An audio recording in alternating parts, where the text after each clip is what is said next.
दादांचा 70,000 कोटी रुपयाचा घोटाळा म्हणले देवेंद्रजी फडणवीस. आदर्श घोटाळा अशोक चव्हाण साहेबांचा म्हणले.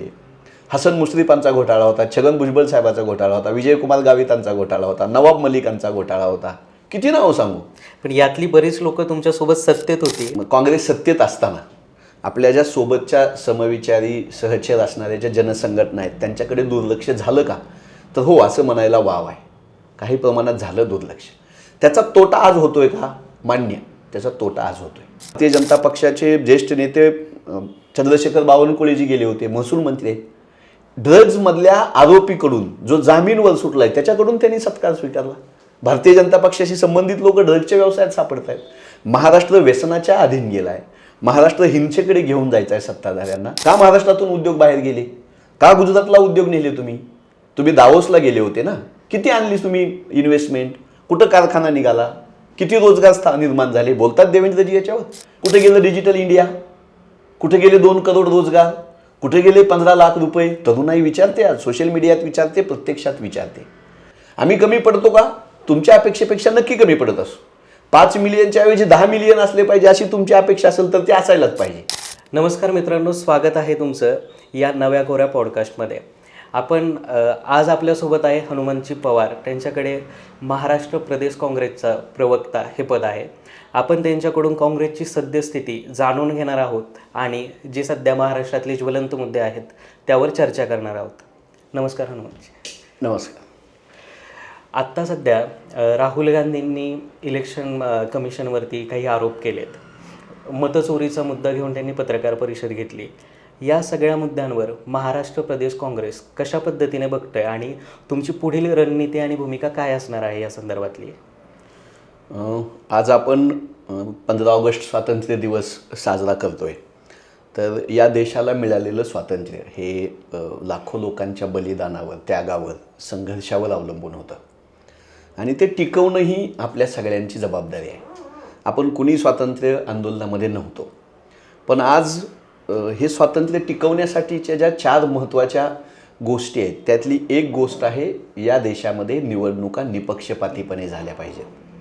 आपल्या लोकशाहीचा एक पिलर या निवडणुका आहेत आणि त्या निवडणुका घेण्याची जबाबदारी संविधानानं निवडणूक आयोगाला दिलेली आहे. हा निवडणूक आयोग निपक्ष असला पाहिजे. हा निवडणूक आयोगानं सत्ताधारी पक्ष असो, विरोधी पक्ष असो, याच्यामध्ये कुणाकडेही दुजाभाव नाही केला पाहिजे, झुकतं माप नाही दिलं पाहिजे. पण आत्ताचा निवडणूक आयोग 2020 पासून आपण बघतोय की निवडणूक आयोग हा सत्ताधाऱ्यांच्या पिंजऱ्यातला पोपट झालाय का, असा प्रश्न दबक्या आवाजात विचारला जात होता. 2019च्या निवडणुकांपासून आम्हा काँग्रेस कार्यकर्त्यांना ह्याचे इंडिकेशन भेटत होते की आपल्या पराभवामध्ये निवडणूक आयोग त्यांची भूमिका काहीतरी अदा करतोय, पण पुरावे नव्हते. 2024च्या विधानसभा निवडणुका, 2024च्या लोकसभा निवडणुका, या निवडणुकांमध्ये देशभर आणि महाराष्ट्रामध्ये आम्हाला खात्री पटली की हो, केंद्रीय निवडणूक आयोग भारतीय जनता पक्षाच्या ताटाखालचं मांजर झालेलं आहे. 5-7 टप्प्यामध्ये निवडणुका घेणं असेल, निवडणुकांच्या तारखा डिक्लेअर करण्यामध्ये सत्ताधारी पक्षाला फायदा होईल अशानं करणे, निवडणूक डिक्लेअर व्हायच्या आदल्या दिवशी पंतप्रधानांच्या सभा होत आहेत. गमतीची गोष्ट सांगतो, महाराष्ट्रामध्ये ज्या दिवशी निवडणुकांची घोषणा होणार होती, प्रेस कॉन्फरन्स दुपारी होणार होती, तर सकाळी एक कॅबिनेट झाली. 150पेक्षा जास्त निर्णय झाले. म्हणजे सरकारमधल्या कोणाला तर हे माहीत होतं की आज निवडणुकीची घोषणा होणार आहे. म्हणजे सरकारचा एक अधिकृत विभाग आहे असं निवडणूक आयोगाचं वागणं. नंतर मतदार याद्या बोगस निघाल्या, मतदार बोगस नोंदवले होते, खोटे पत्ते होते, मतदानाची टक्केवारी ऐन वेळेला वाढवण्यात आली. ह्याच्यावर ज्यावेळेस प्रश्नचिन्ह उपस्थित केलं, आम्ही पत्रव्यवहार केला, निवेदन दिली, प्रेस कॉन्फरन्स घेतल्या, त्यावेळेस निवडणूक आयोगानं हात वर केले. CCTV फुटेजचा कायदा बदलला, मतदार याद्या डिजिटल फॉर्मॅटमध्ये वाचायला द्यायला नकार दिला. डिजिटल इंडिया म्हणत होते मोदी साहेब, आपण कुठे जायचं स्वप्न बघत होतो डिजिटल इंडियातून, पण आपल्या मतदार याद्याच आपला निवडणूक आयोग डिजिटल द्यायला तयार नाही. ते असे प्रिंट काढून कागद देतात. तर मतदार याद्यांमध्ये घोळ आहेत, CCTV फुटेज तुम्ही नष्ट करताय. केंद्रीय निवडणूक आयुक्त नेमण्याची जी कमिटी आहे त्याच्यामधून तुम्ही सरन्यायाधीशांना वगळताय आणि सत्ताधारी पक्षाचे पंतप्रधान, सत्ताधारी पक्षाचा एक नेता आणि विरोधी पक्षाला तिथे घेताय. म्हणजे 2-1. तर ही सगळी गलचेपी राहुलजींनी निर्भयपणे जनतेसमोर मांडली. ती मांडत असताना आमच्या हातासमोर पुरावे पाहिजे होते. तर महाराष्ट्रासह देशभरातल्या अनेक लोकसभा आणि विधानसभा मतदारसंघात काँग्रेस पक्षाच्या रिसर्च विभागानं टीम तयार केल्या. केंद्रीय निवडणूक आयोगाकडून त्या राज्यातल्या निवडणूक आयोगाकडून माहितीच्या अधिकारात जी कागदपत्रं भेटली त्यानुसारच आम्ही सिद्ध केलं की निवडणूक आयोग निवडणुका जिंकून देण्यासाठी आमच्या मताची चोरी करून भाजपाला निवडून आणतो. आता हा आरोप पुराव्यानिशी केला. त्यानंतर निवडणूक आयोगाचं जे वागणं आहे तर हे खूपच हास्यास्पद आहे आणि लोकशाहीसाठी ते गंभीर पण आहे. निवडणूक आयोगावर आरोप केले की सर्वात अगोदर देशामध्ये उत्तर द्यायला कोण पुढे येतं तर महाराष्ट्राचे मुख्यमंत्री देवेंद्र फडणवीस. आम्हाला प्रश्न पडलाय की देवेंद्रजी तुम्ही महाराष्ट्राचे मुख्यमंत्री आहात, भारतीय जनता पक्षाचे नेते आहात की निवडणूक आयोगाचे प्रवक्ते आहात. भारतीय जनता पक्षाला निवडणूक आयोगाला प्रश्न विचारल्यानंतर मिरच्या का झुमतात, का बावनकुळे साहेबाचा तिलपापड होतो, आशिष शेलारांना का बोलावं वाटतं, देवेंद्रजीच का पुढे येतात, अमित शहा का बोलतात. केंद्रीय निवडणूक आयोग हा मूग गिळून गप्प होता. आणि ज्यावेळेस प्रकरण अंगाशी येतं, कर्नाटकमधल्या माधवपुरा विधानसभेचं जे आम्ही उदाहरण दिलं बेंगलोरमधल्या मतदारसंघाचं लोकसभा आणि विधानसभेचं, त्यावेळेस मात्र केंद्रीय निवडणूक आयोगाच्या पायाखालची वाळू सरकली आणि राहुलजींना ॲफिडेव्हिट द्या म्हणतायत की तुम्ही केलेले आरोप खरे आहेत हे प्रतिज्ञापत्रावर लिहून द्या. अरे तुमच्याकडूनच कागदपत्र आम्ही मागितली, तुम्ही दिलेल्या डाटामध्येच आम्ही 1,02,40 बोगस मतदान तुम्हाला दाखवलं. आता मला सांगा, मतदानासाठी निवडणुकीची यादी तयार करणं, मतदारांची मतदार यादी, हे कोणाचं काम आहे? निवडणूक आयोगाचं. त्यामध्ये बोगस मतदान येणार नाही हे बघणं कोणाचं काम? निवडणूक आयोगाचं. जर बोगस मतदार आले असतील तर ते काढणं कोणाचं काम? निवडणूक आयोगाचं. जर निवडणूक प्रक्रियेमध्ये काही घोळ होत असतील तर त्याच्यावर लक्ष ठेवण्याची जबाबदारी निवडणूक आयोगाची. ह्या पाचही गोष्टीला निवडणूक आयोग काही करत नाही, फुकट बसून पगार खातात. हे काम आम्ही करतोय काँग्रेसवाले की हे बघा हे बोगस मतदार, हे बघा ही बोगस नावं, हा बघा एकच मतदार 5 राज्यात फिरतोय, हा बघा हा एकाच घराचा पत्ता आहे, त्याच्यावर 600 मतदार आहे, 400 मतदान आहे, कुठं 90 मतदान आहे, हे बघा घराचा क्रमांक 0, त्याच्यावर इतके मतदान आहेत. तर निवडणूक आयोगाचं काम आम्ही करतोय, निवडणूक आयोग भाजपाचं काम करतोय. हे फेक नरेटिव्ह आहे असं भाजपा सांगते. आमचं त्यांना आवाहन आहे की जा ना तुम्ही कोर्टात आमच्या विरोधात. निवडणूक आयोगाला आव्हान आहे, जा राहुल गांधींच्या विरोधात कोर्टामध्ये, काँग्रेसच्या विरोधात जा कोर्टामध्ये. का जात नाही तुम्ही?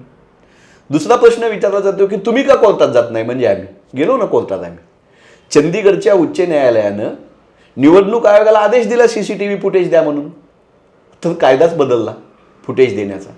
महाराष्ट्राच्या उच्च न्यायालयामध्ये आणि सुप्रीम कोर्टामध्ये सुद्धा कितीतरी केस पेंडिंग आहेत. निवडणूक आयोगाच्या विरोधात आम्ही दिलेल्या तक्रारी, याचिका दाखल केलेल्या, काही होत नाही तिथे. मग निवडणूक आयोगाच्या विरोधात आम्ही बोललो, निवडणूक आयोग प्रतिसाद देत नाही. भारतीय जनता पक्ष आम्हाला देशद्रोही ठरवण्यात पण त्यांची मजल जाते. अराजक पसरवायचं म्हणतायत. भारतीय जनता पक्षाचे एक प्रवक्ते परवा चॅनलच्या चर्चेत म्हणाले, विश्वास पाठक त्यांचं नाव, की ह्या विरोधकांना बांगलादेशसारखं अराजक करायचे म्हणे इथं निर्माण. बांगलादेशमध्ये अराजक झालं त्यावेळेस त्यांच्या पंतप्रधानांना ह्यांच्या मोदी साहेबांनी आसरा दिला आणि आमच्या खासदारांना, जे 300 खासदार परवा निवडणूक आयोगाच्या ऑफिसला गेले आम्हाला चर्चा करायची, बोलायचं आहे म्हणून, तर अमित शहा साहेबांच्या नेतृत्वाखालील पोलिसांनी दंडेली केली, लाठीचार्ज केला, वयोवृद्ध माणसांना धक्काबुक्की केली, महिलांना गाड्यांमध्ये उचलून फेकलं. 300 खासदारांना. भारताच्या इतिहासात तो काळा दिवस होता. आणि मग आत्ता काय झालं? बिहारमध्ये जो SIRचा मुद्दा आणला, केंद्रामध्ये केंद्र सरकार आणण्यासाठी, महाराष्ट्रामध्ये BJPचं सरकार आणण्यासाठी आमच्या मताची चोरी केली, बोगस मतदान नोंदवले.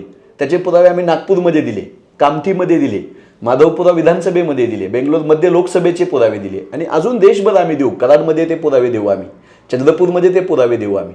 असं असताना आता बिहारमध्ये काय चालू आहे? जे विरोधकांना पडणारी मतं असतील किंवा विरोधकांचे जे मतं असतील ती मतं वेचून वेचून बाहेर काढायचं काम चालू आहे. 1 महिन्यामध्ये 7-8 कोटी लोकांनी त्यांच्या जन्माचा दाखला आणायचा. तुम्ही आम्ही जन्माचा दाखला आणू शकत नाही एका महिन्यात.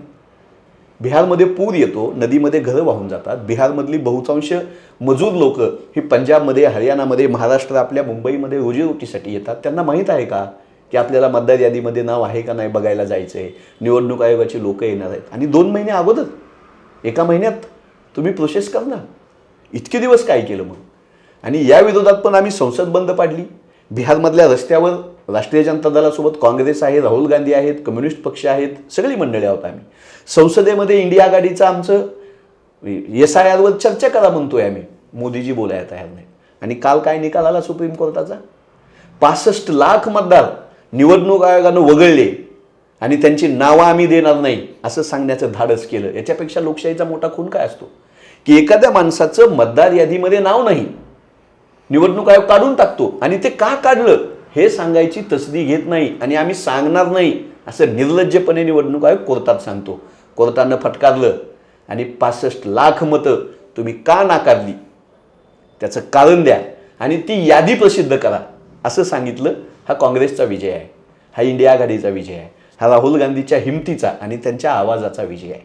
आणि या सगळ्या गोष्टीचं महाराष्ट्रामध्ये महाराष्ट्र प्रदेश काँग्रेसच्या वतीनं सामान्य मतदारांपर्यंत आम्ही हा मुद्दा घेऊन जातोय. काल 14 ऑगस्ट स्वातंत्र्य दिनाच्या पूर्वसंध्येला महाराष्ट्राच्या सगळ्या तालुका कमिट्या, सगळ्या जिल्हा काँग्रेस कमिट्या मशाल घेऊन आम्ही मत चोरीच्या विरोधात रस्त्यावर होतो.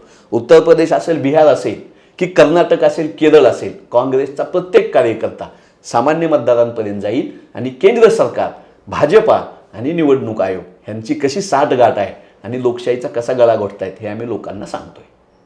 आत्ता तुम्ही ज्या पद्धतीनं सांगितलं की काल 14 ऑगस्टला स्वातंत्र्य दिनाच्या पूर्वसंध्येला तुम्ही मतचोरीच्या विरोधात जे काही आंदोलन करत आहात, ज्याप्रमाणे भाजपनं मीडिया स्पेस व्यापलेला आहे त्या पद्धतीनं काँग्रेसनं किमान सोशल मीडिया स्पेस व्यापायला हवं आणि सामान्य मतदारांपर्यंत पोहोचायला हवं. या सगळ्यामध्ये काँग्रेस सोशल मीडियाच्या बाबतीत किंवा मीडियाच्या बाबतीत कमी पडते का असं तुम्हाला वाटतं का? कारण काँग्रेसच्या ज्या भूमिका आहेत त्या लोकांपर्यंत पोहोचताना कुठेतरी कमी पडतायत. खरं म्हणजे हे खरं नाही, हे खोटं आहे. राहुलजींनी ज्या दिवशी प्रेस कॉन्फरन्स घेतली दिल्लीमध्ये त्यावेळेस समोर 200 पत्रकार बसलेले होते आणि महाराष्ट्रासह देशभरातल्या यावत चॅनलला त्यांची इच्छा असू नसू, त्यांच्या मालकाची इच्छा असू नसू तो इंटरव्ह्यू दाखवावाच लागला. आणि राहुलजींच्या यूट्यूब चॅनलला भारताच्या इतिहासात कोणाचाही व्हिडिओ लाईव्ह प्रेस कॉन्फरन्सचा 5 मिलियन लोकांनी बघितला नाही, राहुलजींचा बघितला. काँग्रेसच्या सगळ्या सोशल मीडिया प्लॅटफॉर्मवर मिलियनमध्ये व्ह्यू आले आहेत राहुलजींच्या त्या व्हिडिओला. सोशल मीडिया आणि मीडियामध्ये राहुलजींशिवाय कोणाचाही सध्या वावर नाही. तुमची इच्छा असेल नसेल मीडियाची दाखवायची, सोशल मीडिया तुमच्याकडे ट्रोलर्स असतील, तुमच्याकडे तुमचा IT सेल असेल, भाजपानं करोडो रुपये खर्चलेले असतील, पण या देशामध्ये जो सामान्य माणूस आहे, ज्याच्या हातात मोबाईल आहे, जो फेसबुकला आहे, जो इंस्टाग्रामला आहे, तो स्वतःहून राहुल गांधींना शोधतोय. आज तो स्वतःहून लाईक करतोय, तो स्वतःहून शेअर करतोय, तो राहुलजींनी मांडलेले पुरावे एकमेकांना पाठवतोय. माध्यमांना चर्चा घ्याव्या लागतात, माध्यमांना त्या मुलाखतीत दाखवाव्या लागतात. ज्यावेळेस राहुलजी SIR संसदेमध्ये बोलायचा प्रयत्न करतात किंवा निवडणुकीमध्ये मतचोरी केली म्हणून संसदेत बोलतात, त्यावेळेसचे राहुलजींचे व्ह्यू बघा लोकसभा चॅनलवरचे, संसद TVवरचे आणि मोदीजी बोलतानाचे बघा. संसदेच्या चालू अधिवेशनामध्ये राहुलजींनी ऑपरेशन सिंदूर संदर्भात आणि त्यानंतरच्या सीज फायरच्या संदर्भात जे भाषण केलं ते राहुलजींनी केलेलं भाषणाच्या निम्म्यासुद्धा लोकांनी बघितलं नाही मोदीजींचं. मोदीजी पण बोलले, मोदीजींनी उत्तर दिलं, निम्म्यापेक्षा कमी व्ह्यू आहेत राहुलजींपेक्षा. त्यामुळे सोशल मीडिया, प्रिंट मीडिया या सगळ्यांना राहुलजींची दखल घ्यावीच लागेल, घेत आहेत आणि सामान्य लोक सोशल मीडियामध्येच राहुलजींना फॉलो करतायत. आम्ही कमी पडतो का? तुमच्या अपेक्षेपेक्षा नक्की कमी पडत असू. 5 मिलियनच्या ऐवजी 10 मिलियन असले पाहिजे अशी तुमची अपेक्षा असेल तर ते असायलाच पाहिजे. पण आज घडीला नरेंद्र मोदी आणि भाजपापेक्षा राहुलजी सोशल मीडियामध्ये कोसो पुढे गेलेले आहेत. ही वस्तुस्थिती आहे. आता तुम्ही ज्या पद्धतीनं सांगितलं की 5 मिलियन लोकांनी राहुल गांधींची प्रेस कॉन्फरन्स बघितली, परंतु ह्या सगळ्या प्रेस कॉन्फरन्स सामान्य लोकांनी बघितल्या, परंतु ज्या पद्धतीनं भाजप कटेंगे तो बटेंगे, एक हे तो सेफ आहे अशा पद्धतीचे नॅरेटिव्ह सेट करते, हिंदुत्ववादावर आणि सनातन धर्मावर बोलते आणि या सगळ्यातून तरुणाई भाजपकडे प्रचंड पद्धतीनं आकर्षित होते. त्याचं रूपांतर मतपेटीत देखील होतं. परंतु काँग्रेसकडे अशी कोणती मुद्दे आहेत की ज्या मुद्द्यांवरती तरुणाईला काँग्रेस आकर्षित करू शकेल आणि कायमस्वरूपी हे जे तुमचे व्ह्युअर्स असतील किंवा प्रेक्षक असतील हे काँग्रेसच्या विचारधारेवर ठाम होतील? हे बघा, भारतीय जनता पक्षानं जर लोकसभेला विजय मिळवला आणि महाराष्ट्रामध्ये विधानसभेला, आमचं ठाम मत आहे पुराव्यानिशी की तो लोकांनी दिलेला कौल नाही, तो महाराष्ट्रातल्या देशातल्या तरुणाईनं दिलेला कौल नाही. राहुलजींची जी भारत जोडो यात्रा होती 4,500 किलोमीटर राहुलजींनी भारत चालला.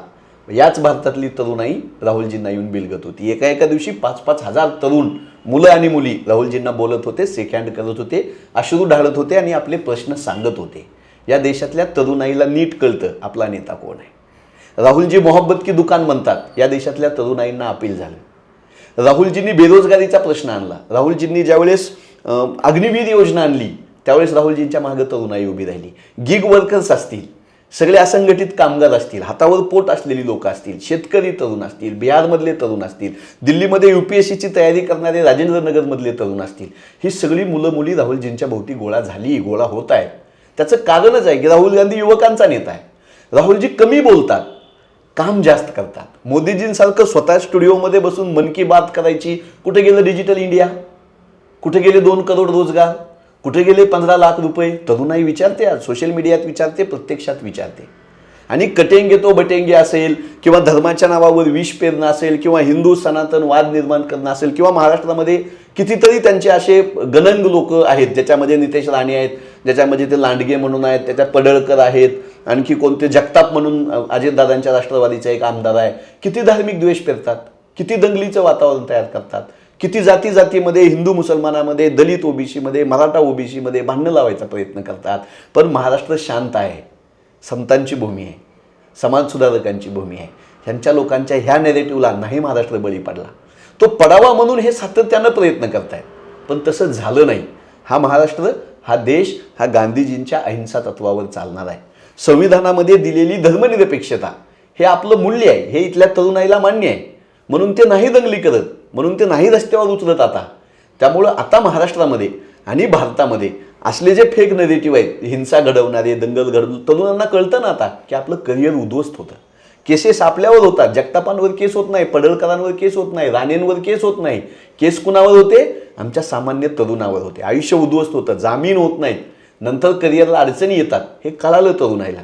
त्यामुळे ह्यांच्या फेक नेरेटिव्हला बिलकुल भीक घालत नाहीत. ह्याच्या अगेन्स्ट काँग्रेस काय करतं? पोटाच्या प्रश्नावर बोलतो आम्ही, नोकऱ्यांवर बोलतो आम्ही. का महाराष्ट्रातून उद्योग बाहेर गेले? का गुजरातला उद्योग नेले तुम्ही दावोसला गेले होते ना, किती आणली तुम्ही इन्व्हेस्टमेंट?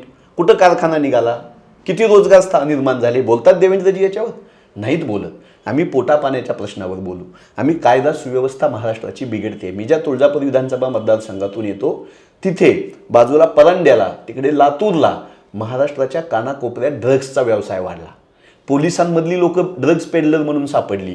परवा आमचे तुळजापूरला भारतीय जनता पक्षाचे ज्येष्ठ नेते चंद्रशेखर बावनकुळेजी गेले होते, महसूल मंत्री. ड्रग्जमधल्या आरोपीकडून जो जामीनवर सुटलाय त्याच्याकडून त्यांनी सत्कार स्वीकारला. भारतीय जनता पक्षाशी संबंधित लोक ड्रग्जच्या व्यवसायात सापडत आहेत. महाराष्ट्र व्यसनाच्या अधीन गेलाय. महाराष्ट्र हिंसेकडे घेऊन जायचं आहे सत्ताधाऱ्यांना. त्याच्या उलट आम्ही शांततेची भाषा बोलतोय, रोजगाराची भाषा बोलतोय, इन्व्हेस्टमेंटची भाषा बोलतोय, शेतकऱ्यांच्या हिताचं बोलतोय. हे नरेटिव्ह जे पॉझिटिव्ह आहे, जे महाराष्ट्राच्या हिताचं आहे, ते महाराष्ट्रातल्या तरुणाईला कळतं. म्हणून तर ते आमच्यासोबत बीडमध्ये चालायला आले. सद्भावना रॅली काढली आम्ही हर्षवर्धनजी सपकाळांच्या नेतृत्वात. बीडमध्ये जातीय धार्मिक वातावरण एकदम तंग झालं होतं. आम्ही तिथे गेलो. संतोष देशमुखांच्या मुलाला कडेवर घेऊन आमचे प्रदेशाध्यक्ष हर्षवर्धन सपकाळ उभे राहिले. नागपूरला दंगल झाली, हिंदू मुस्लिम प्रश्न करण्याचा प्रश्न झाला. आम्ही काँग्रेसवाले तिथे गेलो. हर्षवर्धन सपकाळांच्या, विजय वडेट्टीवार साहेबांच्या, नाना पटोले साहेबांच्या नेतृत्वात आणि पायी चालत आम्ही सद्भावना पेरणी केली. परभणीमध्ये आमच्या बांधवाचा पोलीस कोठडीमध्ये मारहाणीत मृत्यू झाला, सोमनाथचा. देवेंद्रजी फडणवीसांनी विधानसभेत खोटं सांगितलं, मारहाणीत मृत्यू झाला नाही म्हणून. हायकोर्टानं सांगितलं मृत्यू मारहाणीत झालाय, पोलिसांवर गुन्हे दाखल करा. आता SIT बसवली. आम्ही परभणीमध्ये गेलो. आम्ही सद्भावना पेरतोय. सद्भावना हे आमचं नेरेटिव्ह आहे. कटेंगे तो बटेंगे त्यांचं नेरेटिव्ह आहे. महाराष्ट्राला नीट कळतं कोणाच्या सोबत उभं राहायचं. तुमच्यासारखा प्रवक्ता महाराष्ट्र प्रदेश काँग्रेसला मिळाला, यामध्ये विश्वजित कदम साहेब असतील, या सगळ्यांचा मोलाचा वाटा आहे की त्यांनी तुमच्यासारखे कार्यकर्ते घडवले. परंतु काँग्रेस ज्यावेळेस सत्तेत होतं त्यावेळेस जर नगरचा विचार केला तर त्यावेळेस काँग्रेसमध्ये असणारे विखे, थोरात साहेब असतील, कोल्हापूरकडे गेलं तर बंटी पाटील असतील, काँग्रेसनं जी काही लोकं तयार केली ती वतनदार स्वरूपातली तयार केली. ह्या सगळ्या नेतृत्वानं, नेत्यांनं सामान्य कार्यकर्त्यांची फळी निर्माण केली नाही किंवा त्यासाठी कोणतेही प्रयत्न केले नाही. त्यामुळे ज्यावेळेस काँग्रेस सत्तेतून बाहेर आलं त्यानंतर सामान्य लोकांपर्यंत पोहोचण्यासाठी दुसऱ्या नंबरची जी आपण फळी निर्माण करणं म्हणतो कार्यकर्त्यांची, ती काँग्रेसकडे उपलब्ध राहिली नाही. याकडे तुम्ही कोणत्या दृष्टिकोनातून बघता? हे अर्ध सत्य आहे. तुम्ही ज्या नेतृत्वांचं नाव घेतलं ती नेते एका दिवसात तयार झालेले नाहीत. सांगलीमध्ये तुम्ही पतंगराव कदम साहेबांचा प्रवास बघा. तुम्ही पतंगराव कदम साहेब तुमच्या माझ्यापेक्षा खालच्या सामान्य कौटुंबिक स्तरातून आलेले, उपजीविका करण्यासाठी पुण्यात आलेले, उभा राहिले. अशी खूप सामान्य घरातून पुढे आलेली लोक नेतृत्वाच्या स्थानी पोचलेली तुम्हाला काँग्रेसमध्ये दिसतील. माझ्यासारखा माणूस युवक काँग्रेसमध्ये 2014ला मी सक्रिय झालो. त्यावेळेसचे युवक काँग्रेसचे प्रदेशाध्यक्ष विश्वजितजी कदम त्यांनी आम्हाला संधी दिली. किती माझ्यासारखी तरुण आहेत. आमचा कोल्हापूरचा ऋषिकेश पाटील सामान्य घरातला आहे. आमचा नांदेडचा बालाजी गाडे, कोणी नव्हतं त्याच्या आधी राजकारणात, सामान्य माणूस आहे. बलिराम डोळे म्हणून आमचा पुण्यामध्ये स्पर्धा परीक्षा विद्यार्थ्याचं आंदोलन करतो, कोणीच नव्हतं त्याच्या घरातलं राजकारणात. तुम्ही ज्या अहिल्यानगर जिल्ह्याचा उल्लेख केला, विखे साहेबांचा, थोरात साहेबांचा, त्याच जिल्ह्यामध्ये श्रीरामपूरला हेमंत ओगले नावाचे युवक काँग्रेसचा कार्यकर्ता आज आमदार झाले. आमचे मोठे भाऊ आहेत, ते सामान्य घरातले. अशी कितीतरी माणसं महाराष्ट्रामध्ये काँग्रेस पक्षाची दुसरी फळी म्हणून, भाऊसाहेब आजबे म्हणून आमचे पुण्यामधले आहेत, सोशल मीडियावर ॲक्टिव्ह असतात, चॅनलच्या डिबेटमध्ये चर्चेमध्ये असतात, सामान्य घरातला माणूस. यशराज पारखी नावाचा पिंपरी चिंचवडचा आमचा कार्यकर्ता आहे. धार मुजावर नावाचा आमचा आता नवीन सचिव झालेला माणूस आहे. ही कोण लोक आहेत? सगळी सामान्य घरातली आहेत. उलट घराणेशाहीचे पक्ष म्हणून ज्यांना किंवा महाराष्ट्रामध्ये प्रस्थापित पक्ष म्हणतायत त्याच्या तुलनेमध्ये काँग्रेसमध्ये सर्वाधिक सामान्य घरातली मुलं मुली तुम्हाला दिसतील. आता प्रश्न असा असतो की नेतृत्व हे कोणी द्यायचं नसतं, नेतृत्व हे घडत असतं. तर महाराष्ट्रामध्ये भारतीय जनता पक्षाच्या विरोधात बोलण्यासाठी एकनाथ शिंदेंच्या शिवसेनेच्या, अजित पवारांच्या राष्ट्रवादीच्या विरोधात बोलताना तुम्हाला काँग्रेसमधली सामान्य घरातली सामान्य पोरं दिसतील. आम्ही उद्याचे नेते आहोत, आज कार्यकर्ते आहोत. आमचं वागणं, आमचा अभ्यास, आमचा जनसंपर्क, आमचं संघटन, आमची पक्षावरची निष्ठा, यातून आमचं नेतृत्व ठरणार आहे. बंटी पाटील साहेब म्हणले तू नेता आहे म्हणून आम्ही नेता होणार का? नाही. विश्वजित दादांनी मला संधी दिली म्हणून मी नेता झालो का? नाही. प्रवीण सूर्यवंशी म्हणून लातूरला आमचे सोशल मीडियाचे प्रमुख आहेत, बघा तुम्ही, सामान्य घरातला मुलगा आहे. त्यांना संधी दिली अमित भैया देशमुख साहेबांनी, म्हणजे ते नेते झाले का? नाही. ते काम कसं करतायत, ते कसं स्वतःला या काँग्रेसच्या आणि महाराष्ट्राच्या एकूण संस्कृतीमध्ये स्वतःला बदल घडवतात यावर ठरेल. आता NA-शिवायचा अध्यक्ष आमचा संभाजीनगरचा सागर साळुंके झाला. NA-शिवाय विद्यार्थी संघटना आहे, सर्वात जुनी देशातली विद्यार्थी संघटना, तिचा महाराष्ट्रातला अध्यक्ष पहिल्या पिढीतला माणूस आहे तो. त्याच्या घरातलं कोणी राजकारणात नाही, सामान्य कार्यकर्ता झाला तो नेता. तसंच युवक काँग्रेसचे अध्यक्ष आमचे कराडचे बाजूचे आपल्या इथल्या शिवराज मोरे, साधा माणूस, कोणी त्यांच्या घरातलं नाही. युवक काँग्रेसचा धडाडीचा नेता, अभ्यासू नेता, आक्रमक नेता आज आहे ना आमच्यासोबत. अक्षय जैन म्हणून पुण्यामध्ये आमचा मीडिया विभागाचं युवक काँग्रेसचं काम सांभाळतो, उद्योग व्यवसाय करणारा माणूस आहे, अल्पसंख्याक समुदायातला माणूस आहे, झाला नेता. किंवा त्याच्या अगोदर अमीर शेख NA-शिवायचे अध्यक्ष होते. अमीर शेख कोण आहेत? पुण्यामधल्या सामान्य मुस्लिम कुटुंबातला मुलगा, कोणी नव्हतं 7 पिढ्यातलं राजकारणात. तर अमीर शेख असेल, भूषण रानबरे आहेत आमचे, बलिराम डोळे असतील, भाऊसाहेब आजबे, धार मुजावर आहे, यशराज पारखी आहे, बालाजी गाडे आहे, ही सगळी नावं सामान्य घरातली नावं आहेत. त्यामुळे काँग्रेसमध्ये सर्वाधिक सामान्य घरातल्या पोरांना न्याय मिळणार हे आम्ही अनुभवानं सांगतो. आता ज्या पद्धतीनं तुम्ही NA-शिवायचा उल्लेख केला, ज्या पद्धतीनं भाजपची मातृसंस्था म्हणून RSSकडे बघितलं जातं, भाजपनं सत्तेत असताना आणि सत्तेत आल्यानंतरही RSSला बळ देण्याचं काम केलं आणि RSSनं भाजपला बळ देण्याचं काम केलं. परंतु ज्या वेळेस आपण काँग्रेसकडे बघतो, सेवादल असेल, छात्र भारती असेल, NA-शिवाय असेल, काँग्रेस ज्यावेळेस सत्तेत होतं त्यावेळेस ह्या संस्था ऊर्जित अवस्थेत सातत्यानं ठेवण्यासाठी काँग्रेसनं प्रयत्न करताना काँग्रेस कमी पडली का? आणि आता सध्याची परिस्थिती बघता ह्याच संस्था काँग्रेसला पूरक ठरणाऱ्या आणि समविचारी आहेत, याचा तोटा काँग्रेसला होतोय का?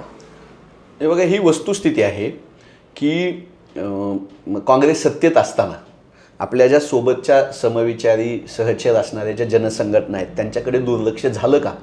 तर हो, असं म्हणायला वाव आहे. काही प्रमाणात झालं दुर्लक्ष. त्याचा तोटा आज होतोय का? मान्य, त्याचा तोटा आज होतोय.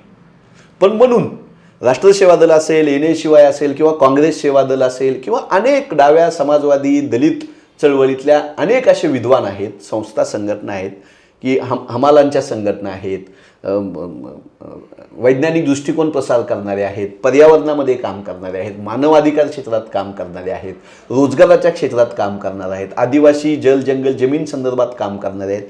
या सगळ्या संघटना ह्या काय नाराज आहेत आणि काँग्रेसनं आम्हाला मदत केली नाही म्हणून बाजूला आहेत असं नाही. भारत जोडो यात्रेमध्ये या सगळ्या संघटना काँग्रेसपेक्षा पुढे 2 पाऊल होत्या आणि संविधान वाचवण्यासाठी, लोकशाही वाचवण्यासाठी, धर्मनिरपेक्षता वाचवण्यासाठी आपली जबाबदारी ओळखून या संघटना आजही काँग्रेसच्या पाठीशी ठामपणे उभा आहे. कालच यशवंतराव चव्हाण सभागृहामध्ये जनसुरक्षा विधेयक जे सरकारनं आणलं त्याच्या विरोधामध्ये मोठी सभा झाली. त्याला डावे पक्ष होते, जनसंघटना होत्या, विद्यार्थी संघटना होत्या, दलित पक्ष संघटनातले कार्यकर्ते होते. त्यामुळे या संघटनांकडे दुर्लक्ष झालं का सत्ता असताना? तर हो, पण म्हणून या संघटना घरी बसल्यात का? नाही. आणि आज काँग्रेस त्यांच्यासोबत संवाद ठेवते, त्यांचं ऐकलं जाते. आमचे आत्ताचे प्रदेशाध्यक्ष हर्षवर्धनजी सपकाळ, त्यांना कुमार सप्तर्षी संवादी आहेत त्यांच्यासोबत, बाबारावांशी ते संवादी आहेत. संभाजी भगत आमचे सांस्कृतिक राजकारणामध्ये, सांस्कृतिक क्षेत्रामध्ये काम करणारे, त्यांच्याशी त्यांचा संवाद आहे.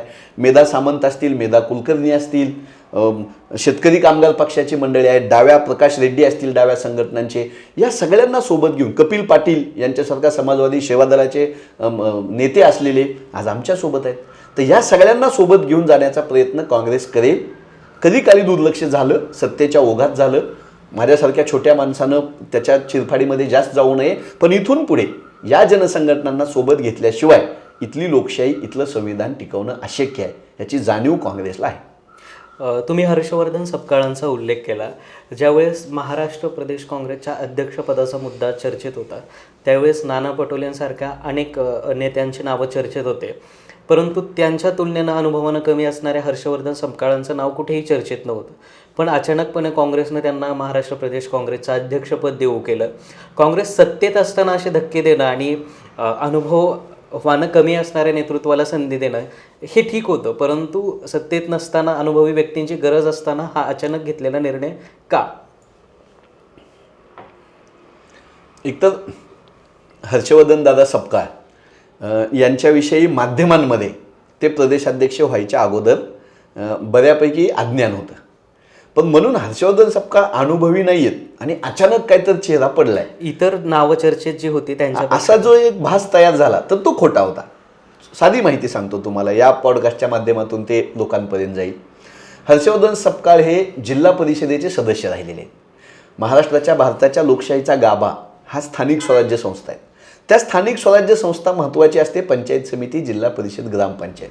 तर जिल्हा परिषदेचे हर्षवर्धनजी सपकाळ 5 वर्ष सदस्य होते. सगळ्यात कमी वयामध्ये बुलढाणा जिल्हा परिषदेचे अध्यक्ष राहिलेले आहेत ते. त्यांच्या काळामध्ये बुलढाणा जिल्ह्यातल्या लोकांना माहीत आहे, अनेक पत्रकारांना, विद्वानांना माहीत आहे की ते बुलढाणा जिल्हा परिषदेचे अध्यक्ष असताना महिलांचं आरोग्य, शिक्षण, कृषी या भागामध्ये, समाज कल्याण या भागामध्ये त्यांनी मोठं काम उभा केलेलं आहे. त्याच्यावर पुस्तक आलेली आहेत, त्याच्यावर लेख आलेले आहेत, त्याच्यावर आर्टिकल आलेली आहेत. खूप चांगलं काम स्थानिक स्वराज्य संस्थांमध्ये त्यांनी केलेलं होतं. नंतर ते 14 ते 19 महाराष्ट्राच्या विधानसभेचे सदस्य होते. त्यांना आमदारकीचा अनुभव आहे, संसदीय कामकाजाचा अनुभव आहे.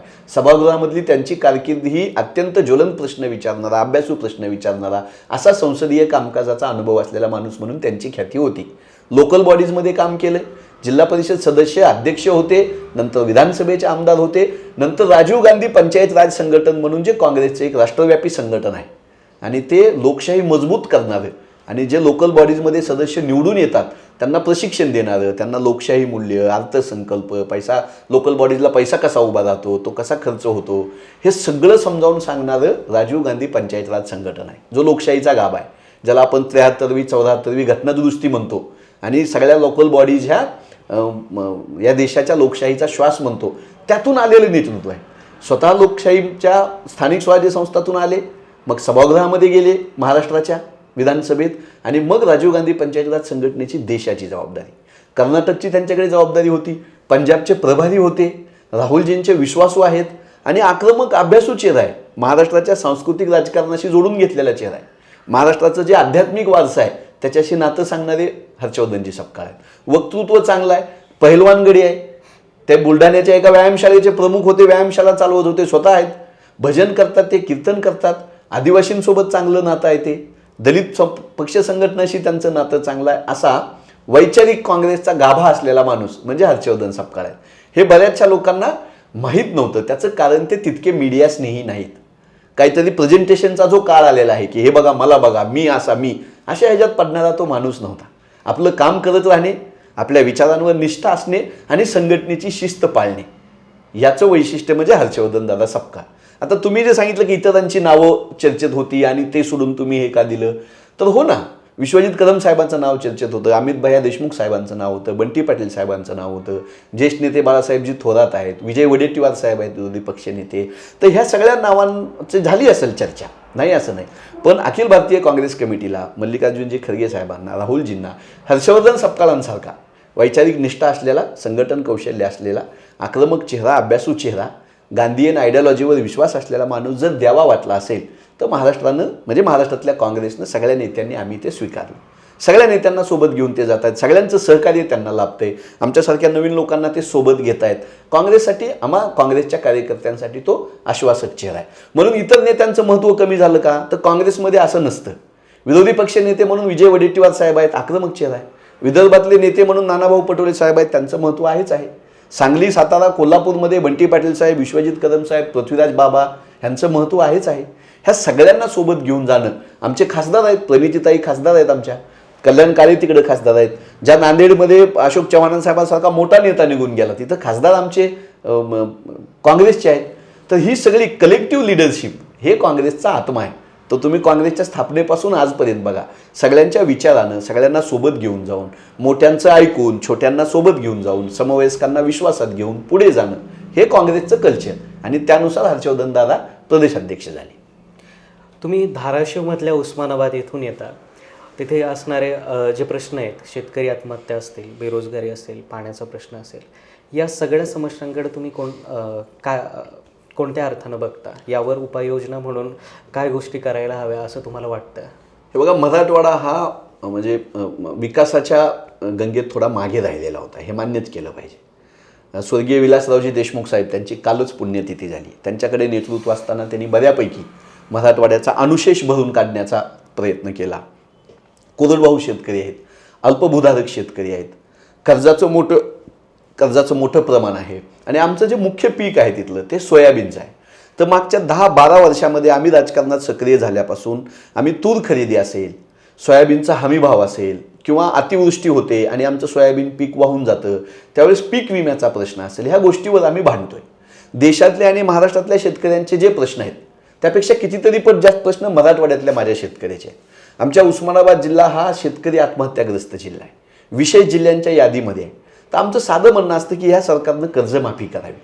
ह्या सरकारनं आम्हाला खतं, इतर राज्याच्या तुलनेमध्ये महाराष्ट्रामध्ये खतांचा पुरवठा कमी होतो. संसदेमध्ये आमच्या खासदारांनी आवाज उठवला. आमचं म्हणणं, खत आम्हाला DAP वेळेत द्या, आमचा पीक विमा नुकसान झाले की नुकसान भरपाई द्या, आमच्या सोयाबीनला खरेदी केंद्र वाढवा, आमच्या तुरीला खरेदी केंद्र वाढवा.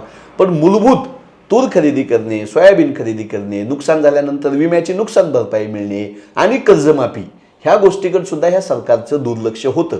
म्हणून मोर्चे होत आहेत, आंदोलन होत आहेत. महाविकास आघाडी म्हणून आम्ही बोलतोय. माझ्या जिल्ह्याचे खासदार ओमराजे निंबाळकर आहेत, आमच्या जिथे आमदार कैलास पाटील म्हणून आहेत कळंब धाराशिवचे.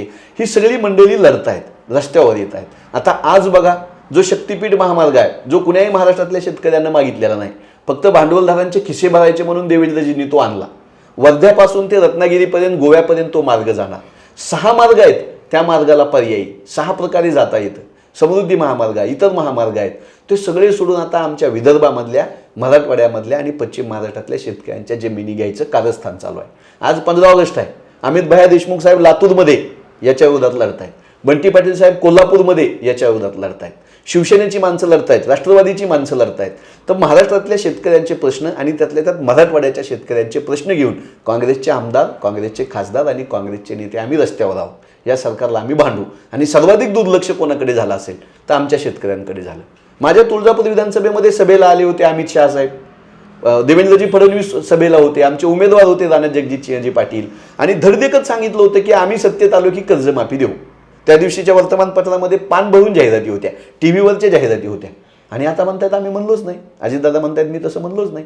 एकनाथ शिंदे साहेब म्हणतात मी तसं म्हणलोच नाही. फडणवीस साहेब तर बोलायच तयार नाही. इतका खोटारडेपणा.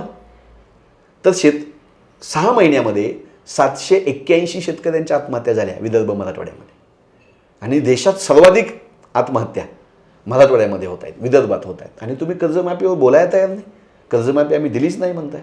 तर कर्जमाफीसाठी, पीक विम्यासाठी, पीक विम्याच्या कंपन्या, पंतप्रधान पीक विमा योजनेच्या नावाखाली 2015 पासून पंतप्रधान पीक विमा योजनेच्या नावाखाली प्रचंड पैसा सरकारचा लुटला या कंपन्यांनी. सगळ्या कंपन्या त्या मोदी सरकारला, भाजपाला इलेक्ट्रोल बॉन्ड देणाऱ्या कंपन्या. 40,000 कोटी रुपये फायदा झाला 2015 पासून 2024 पर्यंत. आणि आम्हाला नुकसान भरपाई किती दिली? 15,000 कोटीची. आणि 40,000 कोटी पीक विमा कंपन्यांना फायदा झाला. तर पीक विमा कंपन्यांची दुकानं तुम्ही भरताय, खतावर GST लावताय, ट्रॅक्टरवर GST लावताय, पेट्रोल डिझेल महाग करताय, बियाण्याच्या पिशव्याचे वजन कमी केलं, भाव वाढवले, खताच्या पिशव्याचं वजन कमी केलं, भाव वाढवले. तर चहूकडून शेतकऱ्यांना लुटायचं. अहो साधी गोष्ट आहे की आमच्या नाशिक विभागामध्ये जसा कांदा होतो तसं आता मराठवाड्यामध्ये पण कांद्याचं मोठं पीक घेतलं जातं, पश्चिम महाराष्ट्रात घेतलं जातं. कांदा परदेशामध्ये महाग जायला की यांच्या पोटात दुखतं, निर्यात बंदी लागतात.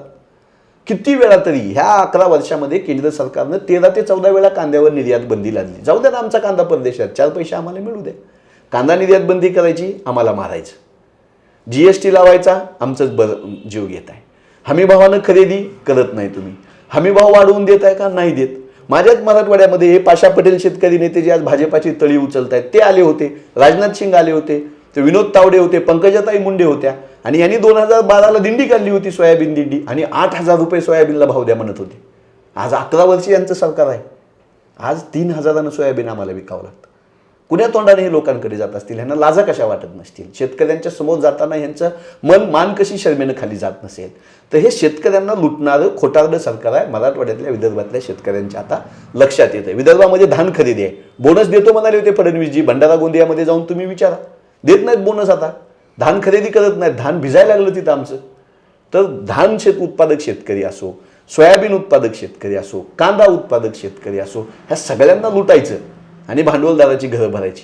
एवढंच भारतीय जनता पक्षाच्या केंद्र सरकारचं, महाराष्ट्रातल्या राज्य सरकारचं काम आहे. सध्या पुण्यामध्ये जी काही कॉस्मेटिक डेव्हलपमेंट आपण ज्याला म्हणू ती चालू आहे, परंतु ह्या सगळ्या डेव्हलपमेंटमध्ये पुण्यामध्ये रहदारीचा प्रचंड मोठा प्रश्न आहे. हिंजवडीमध्ये बघाल तर पुण्यानंतर हिंजवडीसारखं IT सेक्टर डेव्हलप झालं आहे, परंतु तिथेही रहदारीचा प्रश्न सुटलेला नाही आहे. अनेक कंपन्यांनी हिंजवडीमधून दुसरीकडे महाराष्ट्राच्या बाहेर त्या कंपन्या शिफ्ट झाल्या. अजितदादांचे दौरे हिंजवडीमध्ये सातत्यानं चालू आहे रहदारीच्या समस्या सोडवण्यासाठी. तुम्हीही सत्तेत होता, त्यानंतर भाजपच्या काळामध्ये देखील तिथे बऱ्याच प्रमाणामध्ये कंपन्या आल्यात, विकास झाला, परंतु जे काही बेसिक मुद्दे आपण ज्यांना म्हणू, रस्त्यांचा असेल, रहदारीचा असेल, सांडपाण्याचं असेल, पावसाचं पाणी तिथे साचतंय, हे सगळे प्रश्न असतील, हे सोडवण्यासाठी काय उपाययोजना करायला हव्यात आणि तुम्ही या प्रश्नाकडे कोणत्या दृष्टीनं बघता? हे बघा, पुण्यासारखं कॉस्मोपॉलिटन शहर आहे, पिंपरी चिंचवड आहे, नागपूर आहे, संभाजीनगर शहर आता वाढत आहे, ही सगळी नाशिक शहर आहे. उद्योगांच्या, व्यवसायांच्या दृष्टीनं, नागरिकांच्या दृष्टीने इथले प्रश्न गंभीर झालेले आहेत. खूप म्हणजे 2.5 3 तास एका जागेवर आपल्याला उभं राहावं लागतं, इतकं ट्रॅफिक पुण्यामध्ये असतं. रस्त्यावरचे खड्डे असतील, पाणी पुरवठ्याचा प्रश्न असेल, हे अत्यंत गंभीर आहे. 5 वर्ष झालं उल्हासनगरच्या निवडणुका झाल्या नाहीत, स्थानिक स्वराज्य संस्थाच्या, संभाजीनगरच्या निवडणुका नाहीत, पुण्यामध्ये 4 वर्ष झाले निवडणुका झाल्या नाहीत. हे सगळे प्रश्न सोडवण्याची जबाबदारी स्थानिक स्वराज्य संस्थांची, महानगरपालिकांची असते. आपण निवडून दिलेला प्रतिनिधी जर महापौर असेल, नगरसेवक असेल, स्थायी समिती अध्यक्ष असेल, तर त्याच्याकडे प्रश्न घेऊन गेले की ते जास्त वेगानं सुटण्याची शक्यता असते. ह्या सरकारला ते नको आहे. सगळी सत्ता देवेंद्रजींना स्वतःच्या हातात हवी आहे. एकनाथ शिंदे साहेबाला, अजितदादाला सगळी सत्ता स्वतःकडे हवी आहे. लोकल बॉडीच्या इलेक्शनला ह्यांनी वेळ लावला, न्यायालयावर ढकललं, पण वेळ यांच्यामुळे लागला होता. आणि मग हे सगळे प्रश्न ठप्प झाले. प्रशासक राज आलं, प्रशासकीय अधिकारी बसले, ज्यांचा लोकांशी काही संबंध नसतो, त्यांना पगाराशी संबंध, त्यांना त्यांच्या वरिष्ठ मंत्र्यांना, वरिष्ठ सचिवाला रिपोर्टिंग करण्याशी मतलब, पण रोजच्या जगण्या मरण्याशी संबंधित लोकांच्या प्रश्नाशी या प्रशासकीय अधिकाऱ्यांचा संबंध नसतो. म्हणून मग पुण्यामध्ये झाड पडून माणसाचा जीव जातो, विजेच्या ताराचा धक्का लागून लहान लेकराचा जीव जातो, खड्ड्यामध्ये पडून एखादी महिला वाहनाखाली येते आणि त्या बिचारीचा जीव जातो. पुण्यामध्ये कोयता गँग म्हणून जे आपण बघतो, व्यसनाधीनतेच्या नावानं, गुन्हेगारीच्या नावानं किती धुमाकूळ चालू आहे. मग देवेंद्रजी फडणवीसांना प्रश्न विचारायचा नाही, त्यांच्या पोलीस खात्याला प्रश्न विचारायचा नाही. जीव मुठीत घेऊन लोक पुण्यासारख्या शहरामध्ये जगतात. कायदा सुव्यवस्थेचा प्रश्न आहे, रस्त्याचे खड्डे आहेत, पाणी पुरवठा नाही, वीज खंडित होते, ह्याच्यावर विचारायचा कोणाला जाब? आयुक्ताला. महाराष्ट्र निर्माण सेनेची लोक पुण्यातल्या आयुक्तांना जाब विचारायला गेली होती, शिवीगाळ केली त्यांनी, ऐकून घेत नाहीत आयुक्त. आता नागपूरच्या आयुक्ताने, उल्हासनगरच्या आयुक्ताने, मालेगावच्या आयुक्ताने मौसबंदीचा निर्णय काढला. 15 ऑगस्ट दिवशी मौसबंदी करा म्हणे. हे असले निर्णय घेतात हे प्रशासकीय अधिकारी. संविधानाचे विरोधी निर्णय आहेत. लोकांच्या जगण्या मरण्याशी संबंधित बोलाय. कल्याण डोंबिवलीमध्ये काल लोक रस्त्यावर होती, तिथं मौसबंदीचा निर्णय आयुक्तांनी काढला. लोक रस्त्यावर येऊन म्हणाली रहदारी झाली सांगा, खड्डे पडले सांगा, आयुक्त ऐकायला तयार नाहीत. तर प्रशासकीय राज हा या सगळ्या शहरी प्रश्नाचं गांभीर्य घालवणारी गोष्ट आहे. लोकप्रतिनिधी असते, महापौर असते, उपमहापौर असते, कुठल्याही पक्षाचा असू द्या, लोकांशी त्यांचा जास्त संबंध असतो. तर निवडणुका न झाल्यामुळे शहरं बकाल झालेली आहेत. एक दुसरं असं आहे की कायदा सुव्यवस्थेचा गुंडांना सोडून आणलं भारतीय जनता पक्षानं. कोथरूडमधले कितीतरी गुंड भारतीय जनता पक्षाच्या नेत्यासोबत फोटो असतात त्यांचे. निवडणुकीमध्ये मदत व्हावी म्हणून गुंडांना तुम्ही बाहेर आणताय, त्यानं कायदा सुव्यवस्थेचे प्रश्न निर्माण होतात. आमचे विचारवंत प्रवीणदादा गायकवाड, त्यांच्यावर हल्ला केलेला माणूस गुंड माणूस आहे तो, त्याला बाहेर काढलं. कोणी काढलं? कोणासोबत फोटो आहेत? भारतीय जनता पक्षाच्या नेत्यासोबत. कोथरूडमध्ये तसंच आहे, कल्याण डोंबिवलीमध्ये तसंच आहे, ठाण्यामध्ये तसंच आहे. तर कायदा सुव्यवस्थेचे प्रश्न शहरामध्ये आहेत, लोक मोठीच जीव घेऊन जगतात, हिंसा वाढलेली आहे, नागरी प्रश्न वाढलेले आहेत. तर ह्या सगळ्यावर राज्य सरकार अपयशी आहे, साधं म्हणणं आहे. आणि एखादा उद्योग कधी येतो? पिंपरी चिंचवडमध्ये उद्योग का आले? त्यांना सोयी सुविधा दिल्या, त्यांना शांतता दिली, पोलिसांचा आधार होता, त्यांना कायदा सुव्यवस्था होती. हे सगळं गायब झालं. आज पिंपरी चिंचवडमधल्या उद्योजकाला जाऊन विचारा, खुद्द मुख्यमंत्र्यांनी पुण्यामध्ये सांगितलं की मी दादागिरी खपवून घेणार नाही, उद्योगांना त्रास दिलेला खपवून घेणार नाही. कोण दादागिरी करते मग? चंद्रकांत दादा करतायत का अजितदादा करतायत? कोण करते दादागिरी? का महेश लांडगे करतायत? दादागिरी कोण करतंय? मुख्यमंत्री गृहमंत्रीच म्हणतात की उद्योग व्यवसायांना दादागिरीची अडचण व्हायली.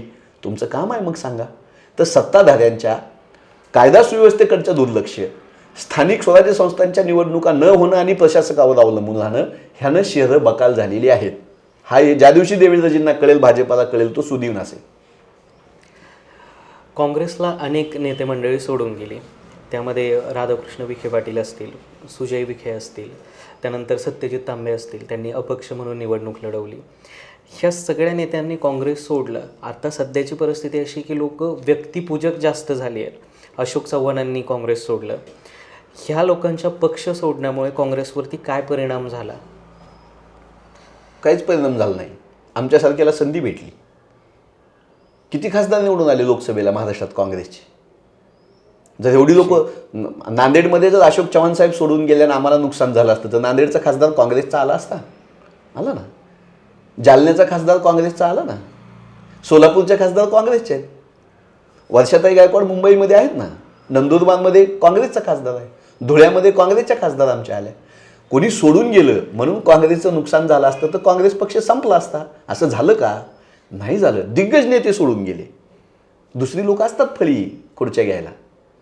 आणि काँग्रेस हा नेत्यांचा किंवा ह्यांचा पक्ष नाही, काँग्रेस हा विचारांचा पक्ष आहे. तो विचार इथं जिवंत आहे, काँग्रेस पक्ष जिवंत आहे.